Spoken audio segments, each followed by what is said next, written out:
तो एक बार पूर्व राष्ट्रपति डॉक्टर एपीजे अब्दुल कलाम चित्रकूट गए थे। वहां उन्होंने नानाजी देशमुख जिस कार्य को कर रहे थे उस आश्रम स्थान को देखा था, वहां के सेवा कार्य देखे, वो हैरान रह गए थे। उसी प्रकार से पूर्व राष्ट्रपति प्रणब मुखर्जी भी जब नागपुर गए तो वो भी संघ के अनुशासन, संघ की सादगी उसको देखकर बहुत प्रभावित हुए थे। साथियों, आज भी आप देखें, पंजाब की बाढ़, हिमाचल उत्तराखंड की आपदा, केरल के वायनाड की त्रासदी, हर जगह स्वयंसेवक सबसे पहले पहुंचने वालों में से एक रहते हैं।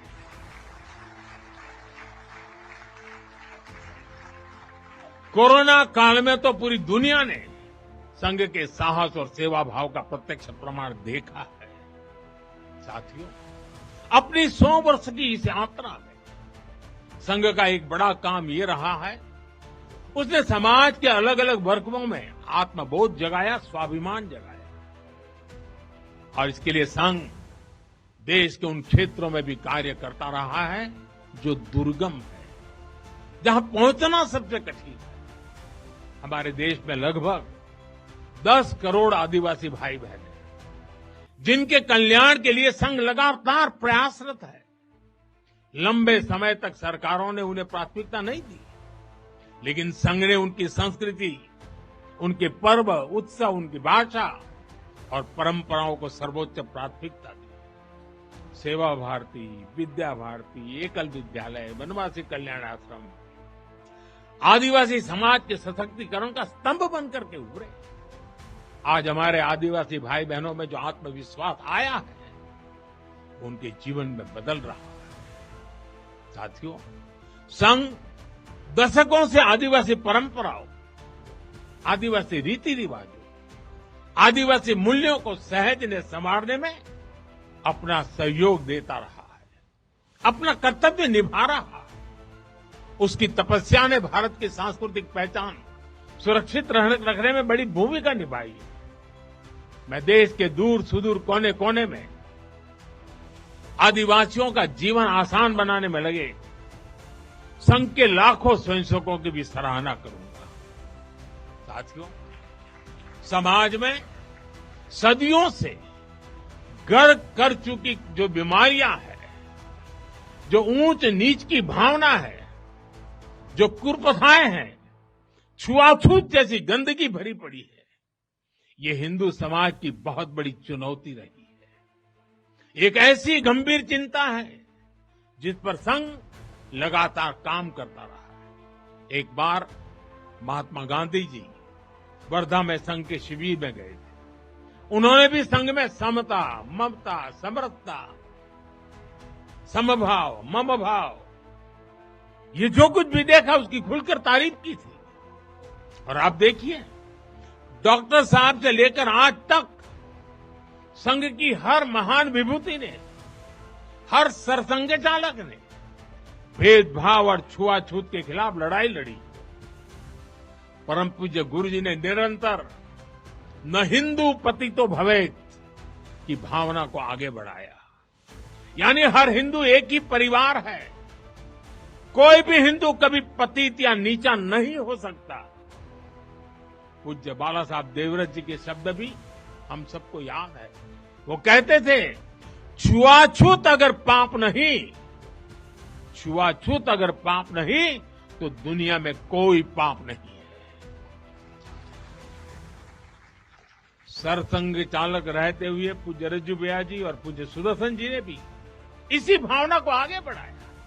वर्तमान सरसंघ चालक आदरणीय मोहन भागवत जी ने भी समरसता के लिए समाज के सामने स्पष्ट लक्ष्य रखा है और गांव-गांव तक इस बात की ज्योत जगाई है।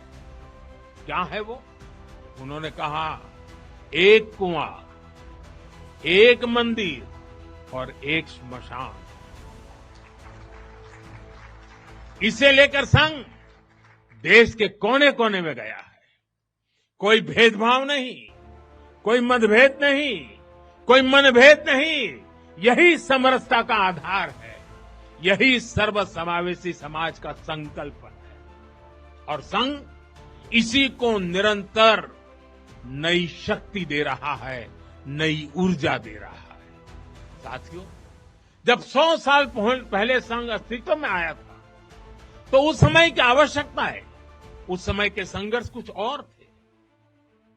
तब हमें सैकड़ों वर्षों की राजनीतिक गुलामी से मुक्ति पानी थी, अपने सांस्कृतिक मूल्यों की रक्षा करनी थी। लेकिन आज 100 वर्ष बाद जब भारत विकसित होने की तरफ बढ़ रहा है, जब भारत दुनिया की तीसरी सबसे बड़ी इकोनॉमी बनने जा रहा है, जब देश और देश का बहुत बड़ा गरीब वर्ग गरीबी को परास्त करके, गरीबी को पराजित करके आगे आ रहा है, जब हमारे युवाओं के लिए नए नए सेक्टर्स में नए अवसर बन रहे हैं, जब ग्लोबल डिप्लोमेसी से क्लाइमेट पॉलिसीज तक भारत विश्व में अपनी आवाज बुलंद कर रहा है, तब आज के समय की चुनौतियां अलग है, संघर्ष भी अलग है। दूसरे देशों पर आर्थिक निर्भरता हमारी एकता को तोड़ने की साजिश है। डेमोग्राफी में बदलाव के षड्यंत्र, एक प्रधानमंत्री के नाते मैं नम्रतापूर्वक कहूंगा कि मुझे बहुत संतोष है कि हमारी सरकार इन चुनौतियों से तेजी से निपट रही है।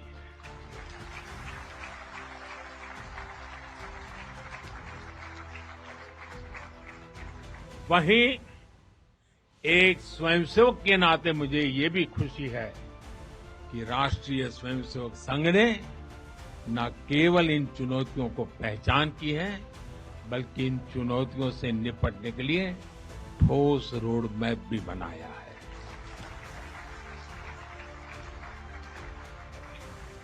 अभी माननीय दत्ता जी ने जिन चीजों का उल्लेख किया, मैं अपने तरीके से फिर से एक बार उसका उल्लेख करना चाहूंगा। साथियों, संघ के पंच परिवर्तन, स्वबोध, सामाजिक समरसता, कुटुंब प्रबोधन, नागरिक शिष्टाचार और पर्यावरण, ये संकल्प हर स्वयंसेवक के लिए देश के समक्ष उपस्थित चुनौतियों को परास्त करने की बहुत बड़ी प्रेरणा है। साथियों, स्वबोध यानी स्वयं का बोध, स्वबोध यानी गुलामी की मानसिकता से मुक्त होकर अपनी विरासत पर गर्व करना, स्वभाषा पर गर्व करना। स्वबोध यानी स्वदेशी, आत्मनिर्भर होना। और मेरे देशवासियों, ये बात समझ के चलिए, आत्मनिर्भर ये विकल्प के तौर पर नहीं है, ये अनिवार्यता के रूप में है।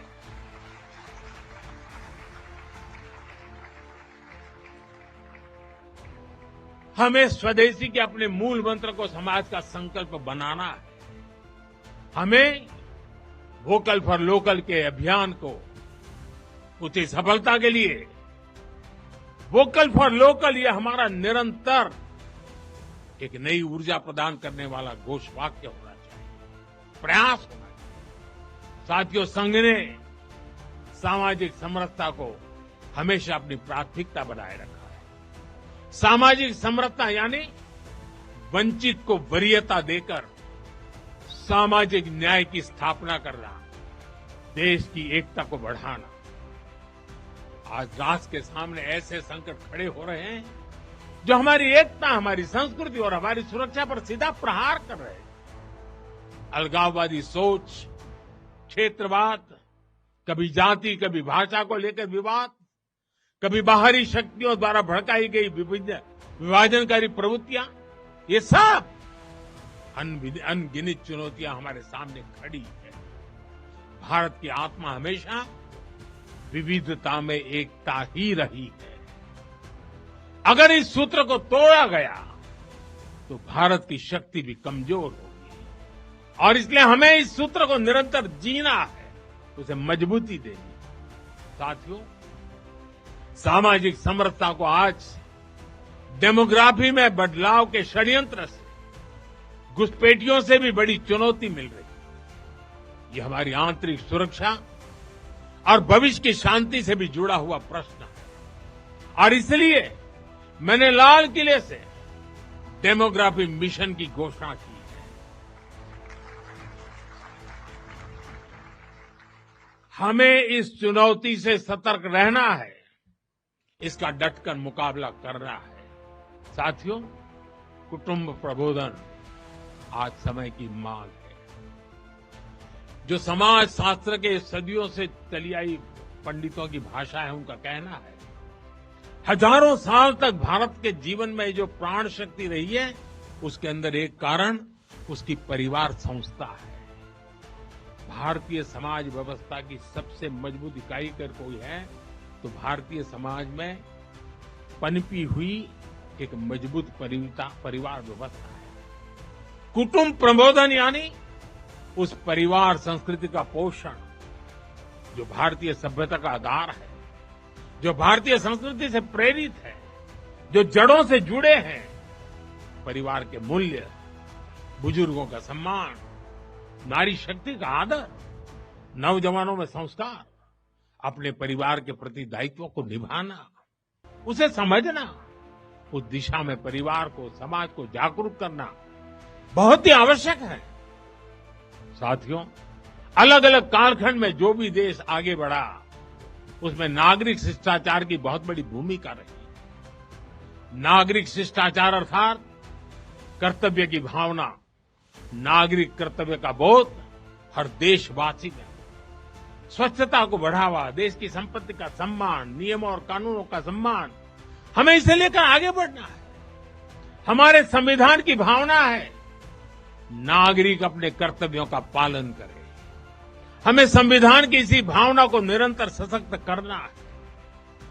साथियों, पर्यावरण की रक्षा वर्तमान और आने वाली पीढ़ियों के लिए बहुत जरूरी है। ये पूरी मानवता के भविष्य से जुड़ा है। हमें इकोनॉमी के साथ ही इकोलॉजी की भी चिंता करनी है। जल संरक्षण, ग्रीन एनर्जी, क्लीन एनर्जी, ये सारे अभियान इसी दिशा में है। साथियों, संघ के ये पंच परिवर्तन, ये वो साधन है जो देश का सामर्थ्य बढ़ाएंगे, जो देश को विभिन्न चुनौतियों से निपटने में मदद करेंगे, जो 2047 तक विकसित भारत के निर्माण का आधार हो। साथियों, 2047 का भारत तत्वज्ञान और विज्ञान, सेवा और समरसता से गढ़ा हुआ वैभवशाली भारत हो। यही संघ की दृष्टि है, यही हम सब स्वयंसेवकों की साधना है और यही हमारा संकल्प है। साथियों, हमें हमेशा हमेशा याद रखना है, संघ बना है राष्ट्र के प्रति अटूट आस्था से। संघ चला है राष्ट्र के प्रति अगाध सेवा के भाव से। संघ तपा है त्याग और तपस्या की अग्नि में। संघ निखरा है संस्कार और साधना के संगम से। संघ खड़ा है राष्ट्र धर्म को जीवन का परम धर्म मान करके। संघ जुड़ा है भारत माता की सेवा के विराट स्वप्न से। साथियों, संघ का आदर्श है संस्कृति की जड़ें गहरी और सशक्त हो। संघ का प्रयास है समाज में आत्मविश्वास और आत्मगौरव हो। संघ का लक्ष्य है हर हृदय में जन सेवा की ज्योति प्रज्वलित हो। संघ का दृष्टिकोण है भारतीय समाज सामाजिक न्याय का प्रतीक बने। संघ का ध्येय है विश्व मंच पर भारत की वाणी और भी प्रभावी बने। संघ का संकल्प है भारत का भविष्य सुरक्षित और उज्जवल बने। मैं एक बार फिर आप सभी को इस ऐतिहासिक अवसर की बधाई देता हूं। कल विजयादशमी का पावन पर्व है। हम सबके जीवन में विजयादशमी का एक विशेष महत्व है। मैं उसके लिए भी आप सबको शुभकामनाएं देते हुए मेरी वाणी को विराम देता हूं। बहुत बहुत धन्यवाद।